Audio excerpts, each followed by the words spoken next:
तो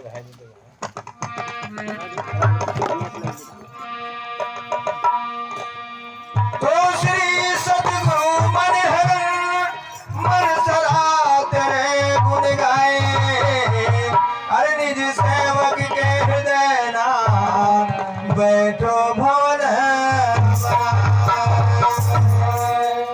प्रेम से बोलिए सतगुरु महाराज की जय।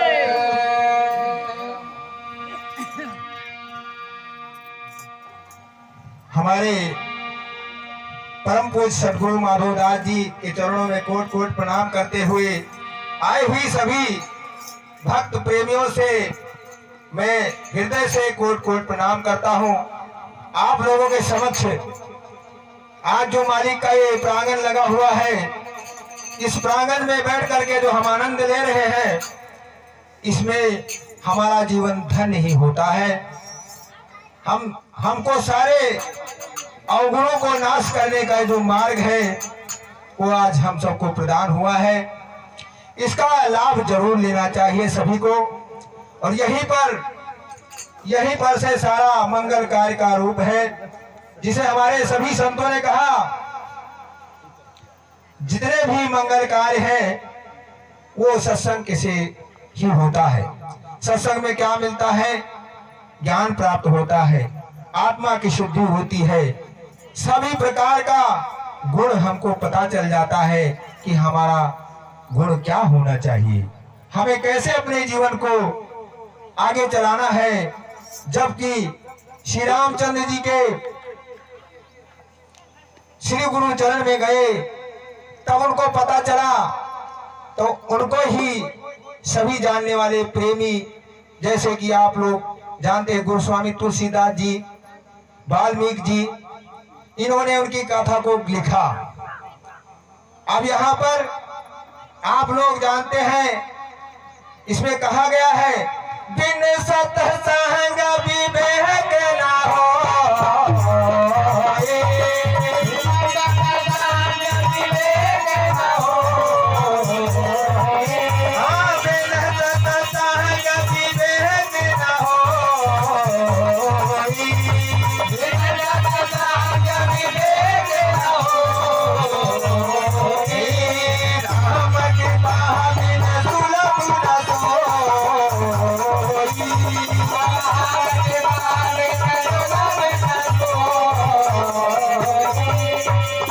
सत्संग विवेक न होई, राम कृपा बिन सुलभ न सोई। यह शब्द हमको मिला। अब आप लोग जानते हैं, हमारे स्वामी जी ने बताया है कि आपकी कृपा बिना हमारा सुलभ में जीवन नहीं होगा, सुखमय जीवन नहीं होगा, क्योंकि हमारे स्वामी ने हमको बताया है अरे राम कृष्ण बनना है मन में ठान ले, सतगुरु फिर से आए हैं पहचान ले।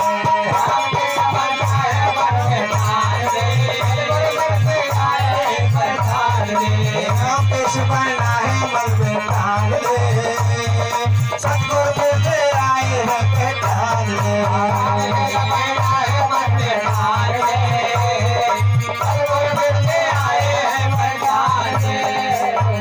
विचार करने की बात है। हमको उन्होंने कहा कि राम और कृष्ण बनना है, ना कि उनके जैसा संसार में दिखावा करना है। बढ़िया से जटा बना ले, साधु वाला भेष बना करके दुनिया को दिखावा करे, ऐसा विचार कीजिए। हमारे नीरज जी महाराज जी बताए एक दिन, तब से मेरा मन बहुत बढ़िया से सोच रहा, विचार कर रहा, सत्य बात है। कहा उन्होंने बताया कि राम जी के, कृष्ण जी के, दुर्गा जी के, काली जी को सबके गुण दिखाती है, सबके गुण दिखाती। राम ने ऐसा किया, सुपनेखा का नाक लक्ष्मण ने काटा, सीता का हरण दिखा देते हैं कि रावण जबरदस्ती ले जा रहा है, सब कुछ दिखाता है। अगर वही बात जो दिखाने वाला है उसका अगर हम करने लगते हैं तो मुख मोड़ लेता है, कहता हम ये हमारा नहीं है, ये हमारा बात करता है, ये हमारी बात कही है, हम इससे बात नहीं करूंगा। अब विचार करिए कि अगर हम उनके कर्मों को दिखाते हैं सिर्फ बन करके, कभी भविष्य बन जाते, कभी रावण बन जाते, कभी सीता बन जाते हैं, कभी क्या बन करके सारा कुछ उनका दिखावा करते हैं भाई। तो वो कृष्ण जी और राम जी क्या वो गुस्सा नहीं होते होंगे कि हमारा देखो क्या संसार में कर रहा है। अगर किसी को भी अपने पति से दूर वन में जाना पड़ जाए तो नहीं जाएंगे, तुरंत लाठी लेकर खड़ी हो जाएंगे, चलो मैं भी वहां पर केस कर दूंगी, कैसे नहीं दोगे हमारा खर्चा। सीता ने नहीं किया, सीता नहीं बन सकी। इसीलिए इस सत्संग में हमारे संतों ने इस शब्द को रखा है, हमें विचार करना चाहिए कि हमें दिखावा नहीं करना है। जैसे कि संतों ने हमें समझाया है, भजन के माध्यम जो होता है वो भी शब्द है, उसे बहुत आनंद भाव से सुनना चाहिए और अपने मन में विचार करना चाहिए। अगर हम उसे ले लेते हैं तो हमारे अंदर का जितना भी अवगुण है और जितना भी भेदभाव है वो नाश हो जाएगा। जैसे कि हमारे संतों ने ही बताया है, अरे गुरु के बिना ना मिले राम, सतगुरु बिना ना मिले राम, गुरु के बिना ना मिले राम, सतगुरु बिना ना मिले राम, गुरु के बिना ना मिले राम, सतगुरु बिना ना मिले राम, गुरु के बिना ना मिले राम, सतगुरु बिना ना मिले राम।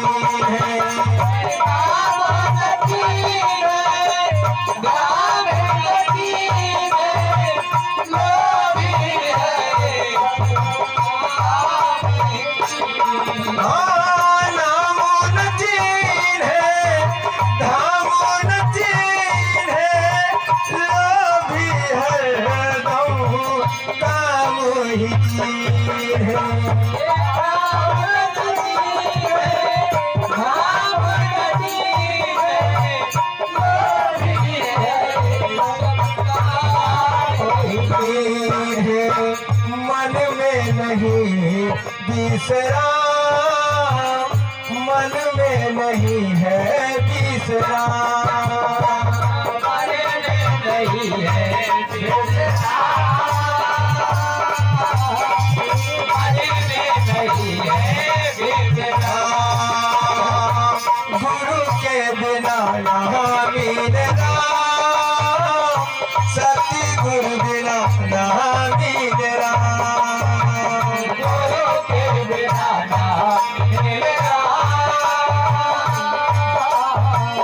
सतगुरु बिना ना मिले राम। अब यहाँ पर विचार करने के लिए शब्द है मित्रों, हमारे ब्रह्मज्ञानियों, इसलिए शब्दों को रखा जाता है कि मालिक के जितने एक एक शब्द हैं सब हमारे मन को तृप्ति करने के लिए है, साफ करने के लिए है। कहा लोभी जो है, लोभी दंभी गुरु बहुत मठधारी सट जाना, आप लोग जानते हैं, परंतु हमारे अंदर भी ऐसा लोभ ना आ जाए कि हमारे अपना कर्म क्या है हम भूल जाए। हमारा कर्म है, हम देखिए विचार कीजिए, आते हैं अपने स्वामी जी के चरण स्पर्श करते हैं और माथे लगाते हैं, ऐसे करते हैं। इसका कोई अर्थ नहीं समझ सकता, लेकिन जो भक्त है वो समझता है।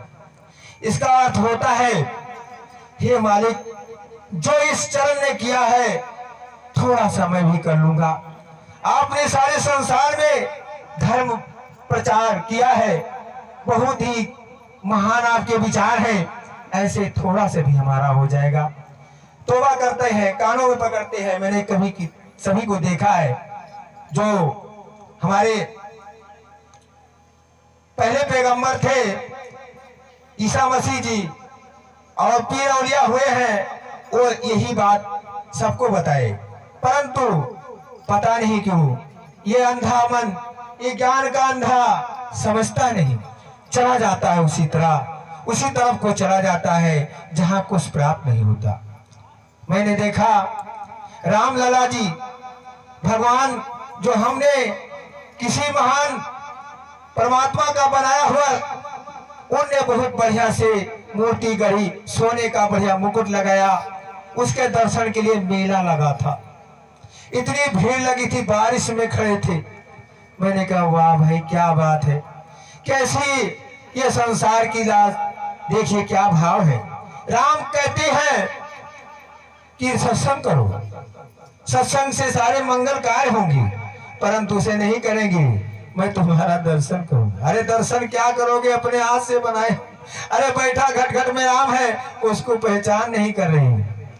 वहां पर राम लला के जय श्री राम, जय श्री राम। राम ने क्या कहा, उन्होंने कहा कि ये काम करो, संत समागम तीरथ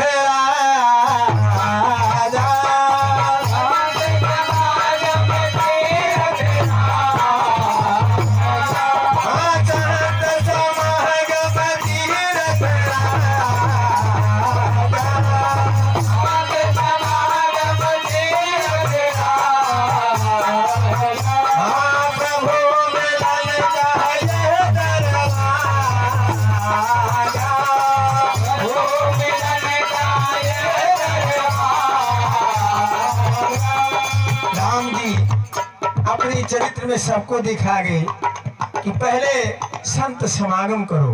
प्रथम भक्ति संतन कर संगा, दूसर भक्ति मम कथा प्रसंगा। अब यहाँ पर क्या हो रहा है, मालिक का कथा प्रसंग है। मालिक कितने कैसे कैसे संसार को रचा है, ऐसे प्रसंग रखा जा रहा है। हमारी अभी बहुत ही बहना, हमारी बेटी समान, इन्होंने बताया कि संसार के लोगों से ऐसा नहीं करना, और क्या क्या बताया, अनेकों प्रकार से बता रहे हैं। इस पर नहीं ध्यान देंगे। राम लला जी को दर्शन करने के लिए मेला लगा देते हैं। यह कहाँ का धर्म हुआ, राम का बात नहीं मानेंगे, राम की मूर्ति उनके दर्शन करने जाते हैं। तो भाई मैं कहना चाहूं, मेरा कहने का भाव है, सब में राम है, सबको प्रणाम, सबको हमारे साहेब जी बैठे हुए महान पुरुष जब भी कहते हैं तो कहते हैं मैं सबको हृदय से वंदन करता हूँ। इनको मालिक ने ऐसा ब्रह्म ज्ञान दिया है, इनको प्रथम पता हुआ, और इनके ही कृपा से आज मैं भी इस लायक हुआ हूँ, आपके चरणों में शब्द रखने लायक बना। तो ये आप सबकी ही कृपा है, ये संत समागम की ही कृपा है, जिससे हमारा जीवन धन्य होता है। इसमें मान गुमान नहीं होना चाहिए, नहीं तो क्या है, आप लोग जानते हैं ये जीवन कुछ भी नहीं है। इसके लिए हमें आगाज किया कर जाता है, कहते अरे माधो नाम सुखदाई भजन करो भाई, ये जीवन दो दिन का। माधो नाम सुखदाई भजन करो भाई, ये जीवन दो दिन का। माधव नाम सुखदाई भजन करो भाई, ये जीवन दो दिन का। माधव नाम सुखदाई भजन करो भाई, ये जीवन दो दिन का। दो दिन का है मित्रों, दो दिन। एक नारी एक पुरुष दिन बनाया, हमारे साहब जी ने बताया है, और आप लोग के समक्ष मालिक ने भी दिखाया दिन और रात। अब इसी दोनों दिन में सारा कार्य हो रहा है। और कहा अगर अहंकार करते हो शरीर का, तो बताया ये है जीवन है माटी का रेला, ये है जीवन है जीवन है माटी का ढेला, कर लगे टूटे जाए भजन करो भाई, ये जीवन को दिन का।